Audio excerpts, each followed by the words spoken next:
Mission, जय स्वच्छता mission, जय ओडीएफ फेज 2, जय जमोरी पंचायत, जय जमोरी पंचायत,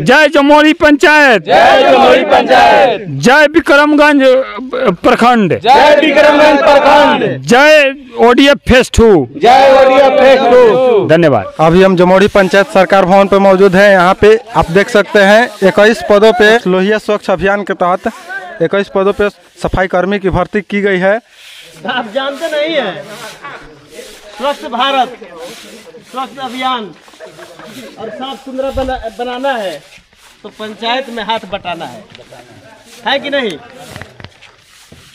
कोई भी अगर घर में कार्य होता है तो सब अगर परिवार मिलकर कार्य को पूरा ना करे तो कार्य सफल नहीं होगा, है कि नहीं?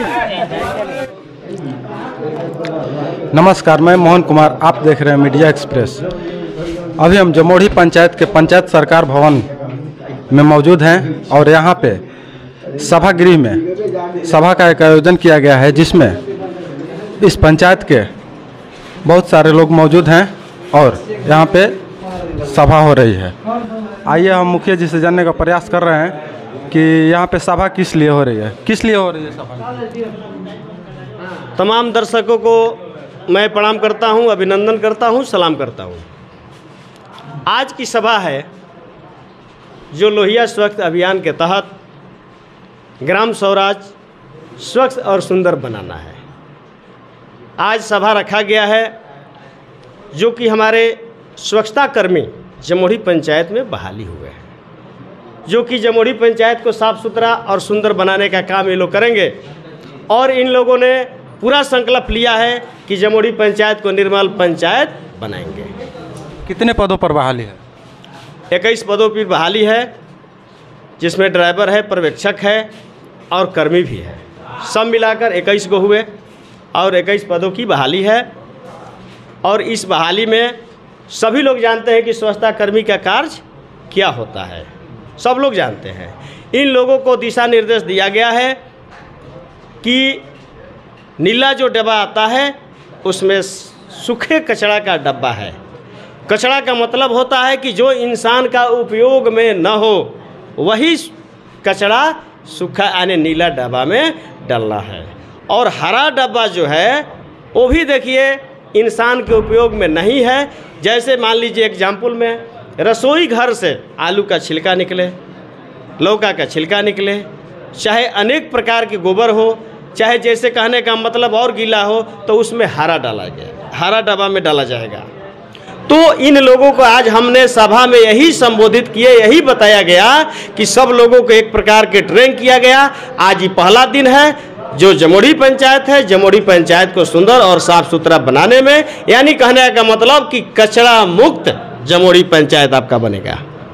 मुखिया जी, जैसा कि मेरा कहना है कि अभी आपके सामने ये प्लास्टिक पड़ा हुआ है और बिहार में प्लास्टिक, गुटखा, दारू बंद पूरी तरह से बैन है, जबकि आपके सामने प्लास्टिक दिख रहा है। सरकार के इस विफलता के बारे में आप क्या कहना चाहेंगे? सरकार चाहे तो सीख भी नहीं हिल सकता है।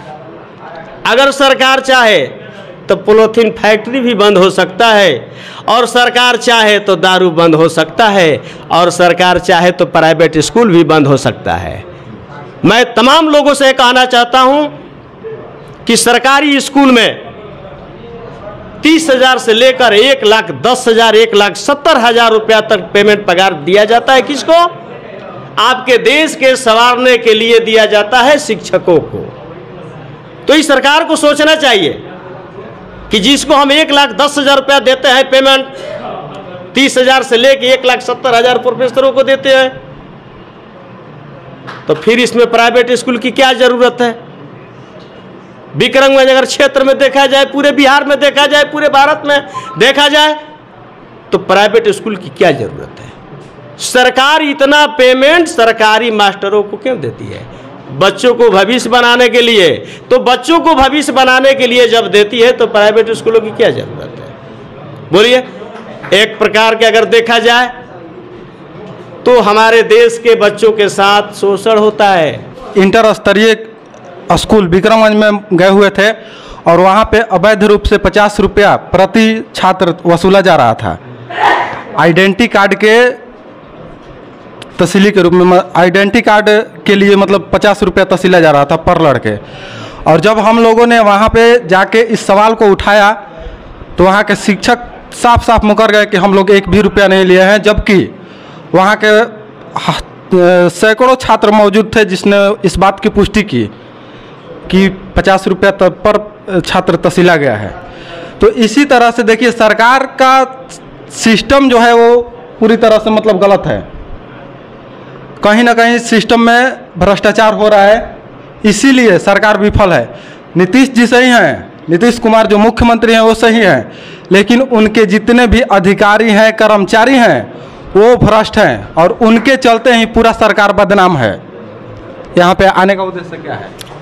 हमारा यहाँ आने का उद्देश्य ये है कि हमारे पंचायत में जो कचरा प्रबंधन के लिए स्वच्छता कर्मी और पर्यवेक्षक की नियुक्ति हुई है, उन सभी भाइयों को हमारे ब्लॉक में बीसी साहब ट्रेनिंग दिए और यहाँ पे अपने पंचायत भवन पर, सरकार भवन पर मुखिया जी भी अपने स्तर से उन सभी स्वच्छता कर्मी को ट्रेंड किए। वो बताए कि 2 तरह का कचरा होता है, सूखा कचरा और गीला कचरा। तो गीला कचरा के अंतर्गत रसोई से जो भी मटेरियल निकलता है अवशेष के रूप में, जैसे सब्जी उब्जी का छिलका हो गया, प्याज लहसुन ये सब हो गया, गोबर, गीला यानी गीला जो भी कचरा आता है वो हरे वाला डब्बा में डालना है। और नीला डब्बा वो है जो इन सबों को छोड़कर अवशेष आता है, जैसे जूता चप्पल हो गया, टायर वायर हो गया, ये हो गया, प्लास्टिक हो गया। जो कचरा उस तरह का होना चाहिए, नहीं कि सही जूता चप्पल ही डाल दे, वो कचरा नहीं है। तो सूखा कचरा में वैसा चीज़ आएगा जो जैसे टी हो गया, टायर हो गया, प्लास्टिक का बोतल हो गया, पेपर हो गया, चमड़ा हो गया, ये सारे चीज़ सूखे कपड़े में आता है। मैं एक बार फिर बता देना चाहता हूँ कि कचरा वैसे चीज़ों को कहा जाता है जो हमारे यूज में ना आए, वो हमारे लिए बेकार है। इसका उद्देश्य क्या है? इसका उद्देश्य ये है कि ओडीएफ फेज 2 में सरकार नगर निगम को, पहले नगर निगम में गाड़ी भेजती थी कचरा का उठाव करने के लिए। अब पंचायत में भी गांव को भी स्वच्छ और सुंदर बनाना है, इसलिए सरकार ओडीएफ फेज 2 खासकर ग्राम पंचायत के लिए शुरू की है। ओडीएफ फेज 2 में ये कचरा का प्रबंधन होगा, यही स्वच्छता कर्मी कचरा को उठाएंगे और गाड़ी में डलवा करके ये प्रोसेसिंग यूनिट तक पहुंचाएंगे। और प्रोसेसिंग यूनिट में इन कचरा को सारे चीज़ों का अलग अलग वर्गीकरण होगा और फिर इन कचरा का रिसाइकलिंग हो करके फिर यूज वाला वस्तु बनाया जाएगा। आपका नाम क्या होगा? मेरा नाम लाल मोहम्मद हुआ। कहाँ के निवासी हैं? दुर्गाडी घर पड़ेगा मेरा। तो आपने यहाँ पे क्या सीखा?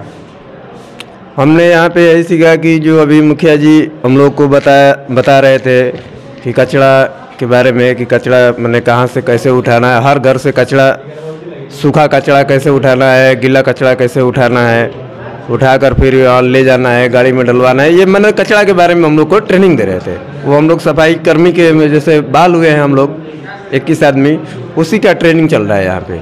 तो इसके बारे में पंचायत वासियों को आप बताना चाहेंगे?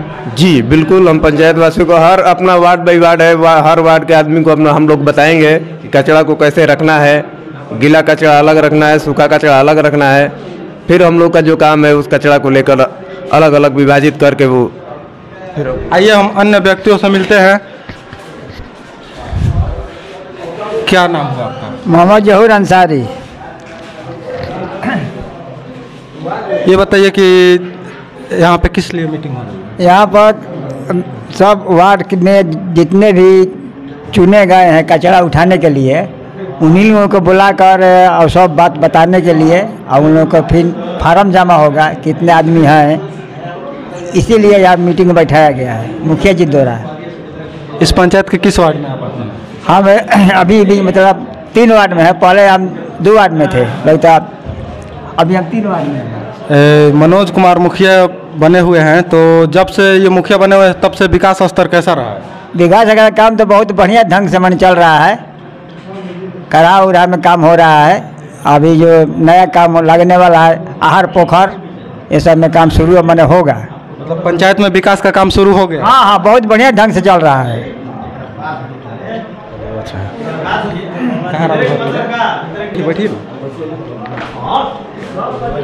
कहाँ पे आपका मकान पड़ेगा? धामा धामा। आपका नाम क्या हुआ? संजय पासवान। ये बताइए, आपके पंचायत में विकास कैसा रहा है? विकास तो अभी 6 महीने से अच्छा चल रहा है। अभी जो हम लोगों के जो मुखिया जी हैं ये अच्छा तरह के वर्कर दे रहे हैं। हम लोग बेजगराज थे तो हाउस कीपिंग के काम दिए और उसमें सिखाने के काम किए कि ये करना है अपना अपना वार्ड में। आप कितने नंबर वार्ड में आते हैं? हम 10 नंबर वार्ड में आते हैं। 10 नंबर वार्ड में अगर किसी तरह का भ्रष्टाचार होता है तो आप आवाज़ उठाएंगे क्या? 10 नंबर वार्ड में अगर किसी प्रकार का भ्रष्टाचार होता है तो आप आवाज़ उठाएंगे? एकदम बिल्कुल उठाएंगे। मुखिया जी भी आके हम प्रस्ताव रखेंगे कि मेरा 10 वार्ड में ये तरह के लोग मनमानी कर रहे हैं, इस तरह से तो मुखिया जी से आके शिकायत करेंगे। अगर मुखिया जी भ्रष्टाचारी बन गए तो तब फिर क्या होगा? अब मुखिया जी जब भ्रष्टाचारी बन जाएंगे तो कुछ ऊपर में जाएंगे। देखिए, मीडिया एक ऐसा आँख है जो सबको बराबर नज़र से देखता है, तो मीडिया को काम दिखाना है। किसी भी तरह का भ्रष्टाचार होता है या फिर जो भी होता है तो हम दिखाएंगे। क्या नाम हुआ आपका? मेरा नाम श्री राम पड़ेगा, घर दुर्गाडी है। हम लोग को जो काम मिला है वो हमारे मुखिया जी और उप मुखिया जी के तरफ से काम मिला है। स्वच्छ अक्सर पर करने का जो सर सफाई का काम है उसमें हम लोगों को एक गाड़ी मिलेगी। वो ठेला के रूप में जो हम लोग बोले जाते हैं उसको रिक्शा कहते हैं। उसमें हम लोगों को 2 डब्बा मिलेगा, एक नीला वाला और एक हरा वाला। हम लोग को यही ध्यान रखना है और सारे घर घर जाकर बताना है कि जो भी सूखा कचरा है उसको नीले डब्बे में डाल दो, जो गीला कचरा है उसको हरे डब्बे में डाल दो। उसको हम लोग को काम है कि हम लोग वहाँ से उठाएंगे और जहाँ जगह हम लोग का होगा वहाँ पर ले जाकर गिरा देंगे। यही हम लोग का काम है, इसीलिए हम लोग को मुखिया जी चुने हैं। हम लोग पूरे 21 आदमी हैं और हम अपने वार्ड में कोई एक कार्य को बताएं जो अभी तक नहीं हुआ है। अभी तक तो जो हमारे अभी मुखिया जी हैं तो हमारे जो कार्य नहीं हुआ था, जो हम लोग को दुर्गाडी नहर के पास में जो रास्ता नहीं था वहाँ पर रास्ता के कार्य किए हैं हमारे मुखिया जी ने। और हमारे मुखिया और उप मुखिया मिलकर हम लोग को आने जाने का रास्ता कर दिया। और सारे जो भी कार्य बाकी है वो हमारे मुखिया और उप मुखिया बोल रहे हैं कि आपको पूरी तरह से मिलेगा। यहाँ पे सफाई का आप कार्य देख सकते हैं। यहाँ पे 21 पदों पर सफाई कर्मी की भर्ती की गई है आज।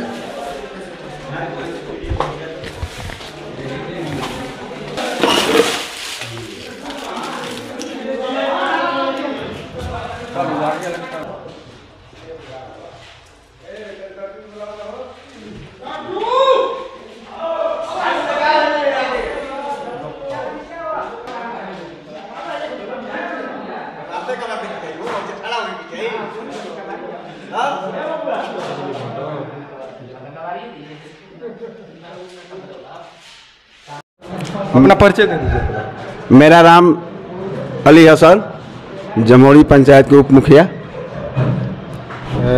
किस गांव में आप आते हैं? दुर्गाडी। वार्ड नंबर आपका कितना हुआ? 15 हुआ। तो 15 नंबर वार्ड में किस तरह का विकास का कार्य चल रहा है अभी? विकास तो देखिए 15 साल 15 नंबर वार्ड पीछे माने कुछ भी कार्य नहीं हुआ। अभी 6 महीना लगभग हुआ, कम से कम ना हुआ तो 6 लाख का काम हुआ। अभी जो विकास हो रहा है बहुत मनोज मुखिया के रीजन में बहुत तेजी से काम चल रहा है। अभी मुखिया जी जैसे जल जीवन हरियाली के तहत अभी कितना कार्य किया गया है? जुड़ती नहीं किए हैं, लेकिन अगर देखा जाए तो 12 पंचायत से ज़्यादा किए हैं। 12 पंचायत से ज़्यादा किए हैं और जो भी काम किए हैं साफ सुथरा फ्रेश किए हैं। हम क्या बता सकते हैं, हमारे पंचायत की जनता बता सकती है। हमारे जनता से पूछिए, वही लोग बताएंगे। चलिए, मुखिया जी का कहना है कि जनता से सर्वे होगा, जनता बताएगी कि कितना विकास हुआ है, पब्लिक कितना खुश है। तो जनता से हम मिलेंगे बाद में। तब तक के लिए धन्यवाद। मैं मोहन कुमार, आप देख रहे हैं मीडिया एक्सप्रेस।